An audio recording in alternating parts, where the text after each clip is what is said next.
사실은 김민석 총리 입장에서 가장 중요한 문제는 이재명 정부의 성공이에요. 이재명 정부가 성공을 해서 국민들의 높은 지지를 받게 되면은 김민석은 청와대의 정문앞까지 가는 상황이 돼요. 그런데 만에 하나 이재명 정부가 실패를 하게 되면은 김민석은 더 이상의 어떤 정치적인 꿈을 꾸는 게 현실적으로 어려워지는 상황이 됩니다. 그러니까 이재명 대통령보다 김민석 총리가 어찌 보면은 더 절박한 거예요.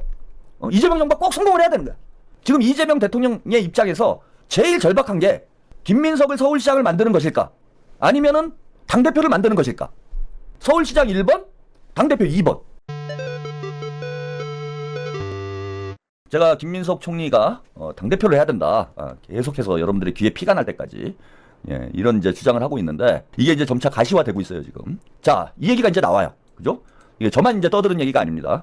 정청래 임기 10개월 남았는데 임기 10개월 남았다 이러니까 임기를 대단히 오래 한 것 같아요, 느낌이. 그죠? 예? 겨우 2달 지났는데 정청래 겨우 2달 지났는데 김민석 당대표 도전설 나오는 이유. 그러니까 이것도 대단한 기록이에요. 물론 이번에 보궐선거여가지고 당대표 임기가 1년밖에 안 되지만은 당대표 되고 2달 만에 차기 당대표를 누가 해야 되느냐 이런 얘기가 나오는 거는 정청래가 거의 뭐 기록경신이라고 봅니다.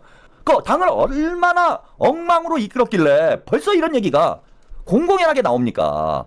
자, 그래서 이것도 이제 오마이뉴스에서도 보도가 됐네요. 자, 김 총리는 최근 지인들과 만난 자리에서 내년 당대표 출마에 무게중심을 두고 있다라는 뜻을 밝힌 것으로 알려졌다. 김 총리는 또 민주당 의원들과의 비공개 식사 자리에서도 당대표 출마 가능성에 대해서 부인하지 않은 것으로 전해졌다. 해당 식사 자리에 초청받은 한 민주당 의원은 당이 이대로 가면 안 된다고 당대표 나가셔야 하는 것 아니냐고 김 총리에게 넌지시 물었더니 부인을 하지 않았다. 그러니까 제가 민주당 의원들 뭐하냐 지금 뭐 그 얘기 많이 했잖아요. 민주당 의원들 중에서도 지금 문제의 심각성을 인식하고 있는 분들이 지금 있는 것 같아요. 그래서 김민석 총리하고 식사를 했는데 당대표 나가셔야 된다 이렇게 물었는데 아무 말도 하지 않았다라는 거죠. 김민석 총리가 적극적으로 이제 검토하고 있는 것 아니냐 이런 지금 보도입니다. 그 다음에 한 민주당 의원 오마이뉴스와의 통화에서 김 총리에게 권력 의지가 있는 건 맞다. 이재명 정부의 성공이라는 목표 아래 필요에 따라 움직일 수 있다. 정부의 성공이 김민석이라는 정치인의 미래와 깊이 연관되어 있기 때문이다. 일단 정청래하고 몇몇 민주당 의원들이 김 총리 당대표론을 띄우고 있는 건 정 대표의 연임을 견제하고 중도 지지층을 끌어올려야 민주당이 더 경쟁력을 가질 수 있다는 판단이 깔린 것으로 보인다.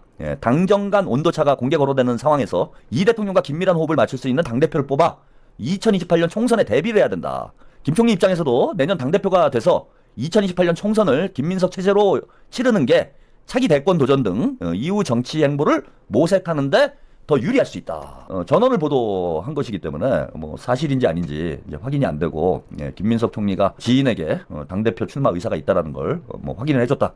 이런 보도가 나오곤 있어요. 근데 이제 확실히 한 건 이거죠. 전원이 아닌 건 민주당 의원들 사이에서도 몇 명이나 되는지 모르겠는데 정청래 연임은 안 된다. 라는 공감대가 지금 형성이 되고 있다. 근데 이제 문제는 정청래 연임은 안 되는데 그럼 정청래를 꺾을 인물이 누구냐? 이거는 사실 답이 나와 있는 거예요. 현재로서는 김민석 총리 외에 친명 쪽에서 정청래를 꺾을 만한 인물이 뚜렷이 보이지 않는 조건이기 때문에 민주당 의원들도 저하고 이제 생각이 비슷한 거죠. 김민석 총리가 당대표를 출마를 해야 되는 거 아니냐 이런 얘기가 있고 아까 뭐 보도에서도 잠깐 그런 얘기가 나왔는데 여기 저 김민석 총리 입장에서 볼 때 정부의 성공이 그러니까 이재명 정부의 성공이 김민석이라는 정치인의 미래와 연관돼 있기 때문에 그러니까 민주당 의원이 이런 얘기를 한 거죠. 이재명 정부가 성공을 해야 김민석이라는 정치인의 미래도 활짝 열리는 거죠. 그래서 김민석 총리 입장에서는 이재명 정부가 성공을 해야 본인이 뭐 차기 대권에 도전할 수 있는 가능성이 이제 높아질 수밖에 없기 때문에 사실은 김민석 총리 입장에서 가장 중요한 문제는 이재명 정부의 성공이에요. 이재명 정부가 성공을 해서 국민들의 높은 지지를 받게 되면은 김민석은 청와대의 정문앞까지 가는 상황이 돼요. 그런데 만에 하나 이재명 정부가 실패를 하게 되면은 김민석은 더 이상의 어떤 정치적인 꿈을 꾸는 게 현실적으로 어려워지는 상황이 됩니다. 따라서 이재명 정부 성공은 이재명 대통령께도 중요한 문제이지만 김민석 총리에게 오히려 더 중요한 문제라는 거예요. 이재명 대통령은 이번에 임기가 끝나면 그 이후에 이제 정치 행보가 없는 상황이야. 그래서 본인의 어떤 명예를 위해서 이재명 정부가 꼭 성공을 해야 되겠지만 뭐 명예의 문제가 아니라 나라를 위해서 이재명 정부가 꼭 성공을 해야 되죠. 해야 되는 상황이지만 정치적인 어떤 반대급부는 없다는 거예요. 이재명 대통령에겐. 이게 끝이기 때문에. 개헌을 해서 뭐 미래가 또 있다라면 모르겠지만, 반면에 김민석 총리는 이재명 정부가 꼭 성공을 해야, 이재명 정부가 잘 돼야 그 다음에 어떤 자신의 정치적 미래를 도모를 해볼 수가 있어요. 그러니까 이재명 대통령보다 김민석 총리가 어찌 보면은 더 절박한 거예요. 이재명 정부가 꼭 성공을 해야 되는 거야. 그래서 지금 이제 새벽 총리가 돼서 열심히 일하고 있는 게 이재명 대통령을 위한 일이기도 하지만, 그리고 우리 국민들을 위한 일이기도 하지만, 김민석 본인의 정치적 미래를 위한 일이기도 한 거예요. 그러니까 자기 일인 거야, 김민석한테는. 다른 사람들은 자기 일이 아니지만 김민석 총리는 무조건 이재명 정부가 성공을 해야 되는 거예요.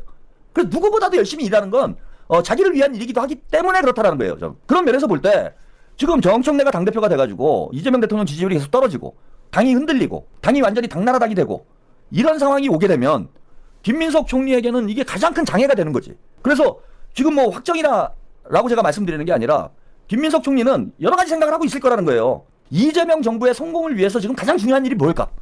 여러분들이 보시기에 지금 내년에 지방선거에 서울시장 출마가 있고 그 다음에 당대표 출마가 있는데, 이재명 정부의 성공을 위해서 김민석이 둘 중에 하나를 선택해야 된다면 가장 필요한 일이 뭡니까? 이재명 정부의 성공을 위해서 김민석이 내년에 어떤 역할을 한다면 서울시장으로 역할을 하는 게 이재명 정부의 성공에 힘이 됩니까? 힘이 뭐 다 힘이 되죠. 예. 더 중요합니까? 아니면 당대표가 되는 게 더 중요합니까? 정청래라는 변수가 없었다면 그걸 생각할 필요가 없지. 근데 정청래라는 변수가 등장을 했기 때문에 김민석 총리는 지금 이재명 정부의 성공을 위해서 가장 중요한 일이 뭘까? 그건 누가 봐도 당대표를 출마하는 거예요. 이건 의심의 여지가 없어.